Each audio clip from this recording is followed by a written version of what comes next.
Do you have uneven shoulders? Wonder where to start, how to improve it? Today we're going to talk about why people have uneven shoulders, what it means, and different kind of assessment measurements you may commonly see based on that type of presentation and what to do about it.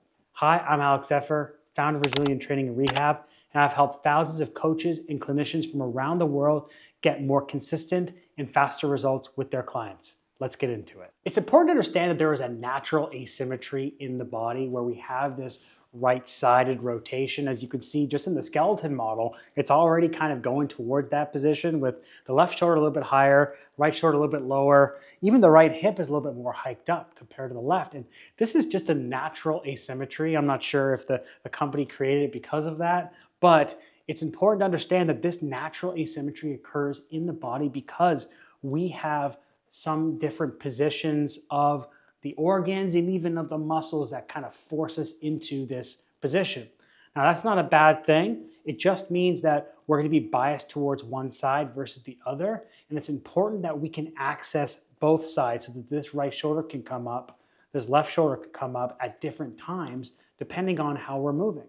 Because that is going to allow us to have this dynamic posture, which is really important for movement and accessing different ranges of motion. And so this common presentation is the right shoulder is lower than the left. So the left shoulder is hiked up, the right shoulder is down and a little bit more forward compared to that left side. And with that comes with a rib cage that turns towards the right side, as well as a pelvis that turns towards the right. So it's not uncommon that you see this right shoulder drop down and this right hip that hikes up. And so this type of rotation and this left shoulder is going to hike up because of that rotation towards that right side. Okay, so we've got this right-sided rotation.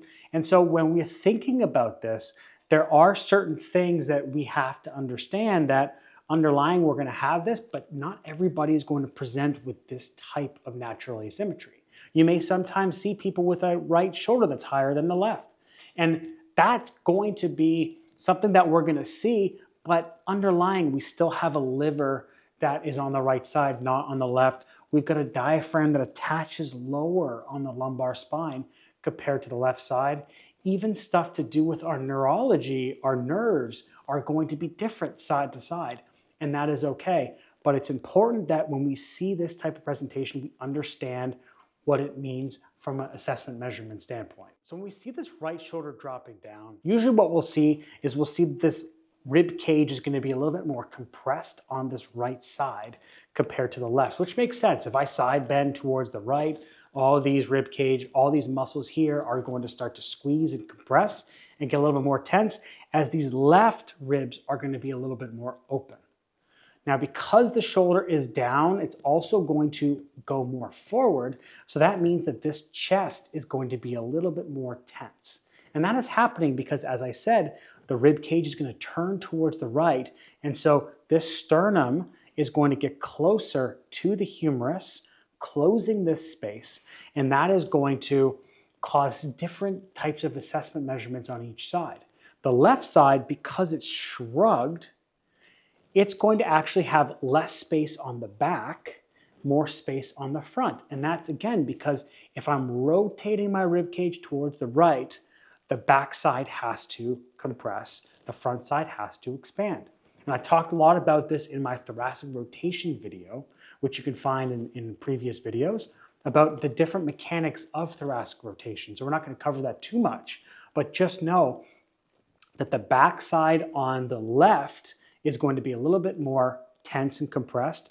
The front side on the right is going to be a little bit more tense and compressed, and that's going to give us differing assessment measurements. So let's talk about how this type of uneven shoulder can line up with the different assessment measurements and how they can be different on both sides. So from an assessment standpoint, there are common areas where we're going to see some limitation one side versus the other. So if we look at shoulder flexion, for example, it's not uncommon to see in this type of presentation with the rounded shoulder on the right, hiked up shoulder on the left, that we're going to have better shoulder flexion on the right side. Also, from an internal-external rotation standpoint, again, as I said, because the rib cage is turning towards the right, it's not uncommon to see a right shoulder that has limited internal rotation because that chest is closed, and an external rotation on the left being a little bit more limited because, again, because the rib cage is turning towards the right, we've got more tension on the back side of the left. Finally, you may also look at cervical rotation, where we're getting them to turn their neck side to side, and you'll see that the right side is going to be a little bit better compared towards the left. Because again, if the back side of the rib cage on the left is more compressed, then I'm not going to be able to turn my head towards the left side, because cervical rotation is going to be associated with the thoracic spine and whether there is space between it. So now let's go over 2 exercises we can do to improve this type of asymmetry and start to restore balance between side to side.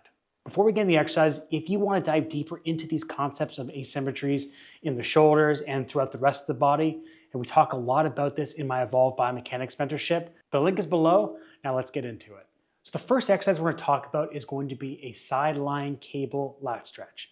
Now I'm going to be demonstrating this laying on my right side, but I want you to lay this on your left side as the cable pulls you over towards the right. What we really want to do is think about opening up this lateral rib cage on the right side as we close down the rib cage on the left.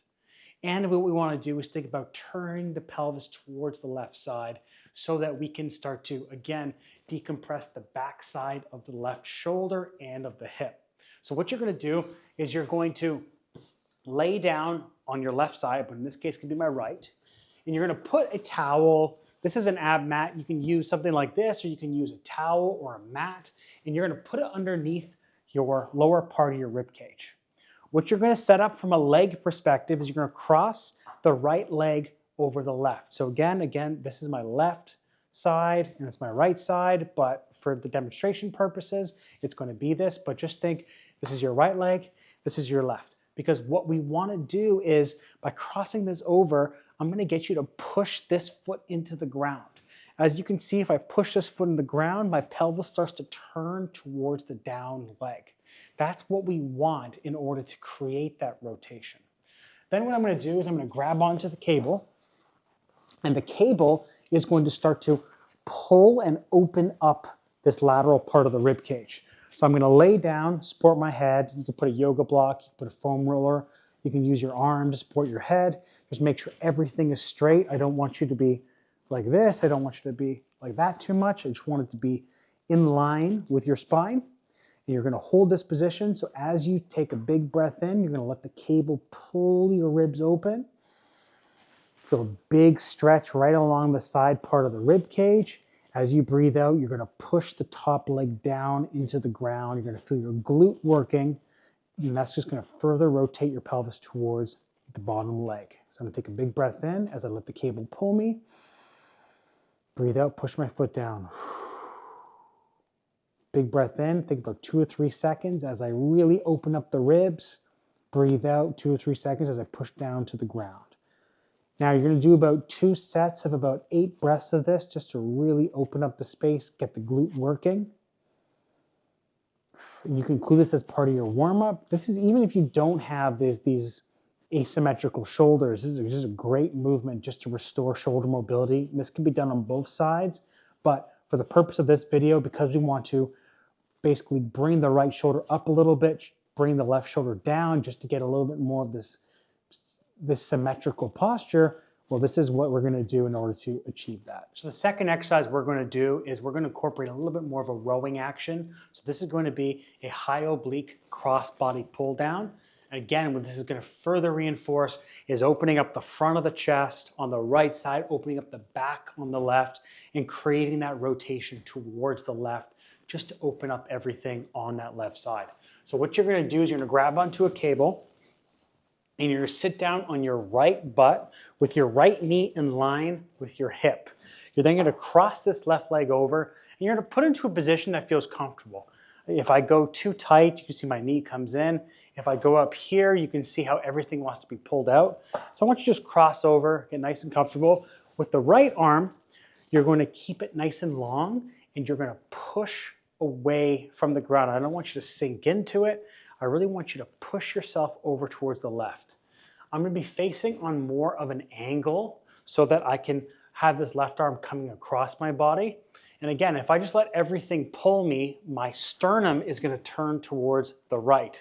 So what I'm going to do with this right arm is I'm gonna push my sternum towards the left. So it's almost like my sternum's going towards my left armpit. Then you take a big breath in this position. Feel a big stretch in my left upper back. Then I'm gonna breathe out, pull it down towards my left thigh. You're gonna stay here, take a big breath in.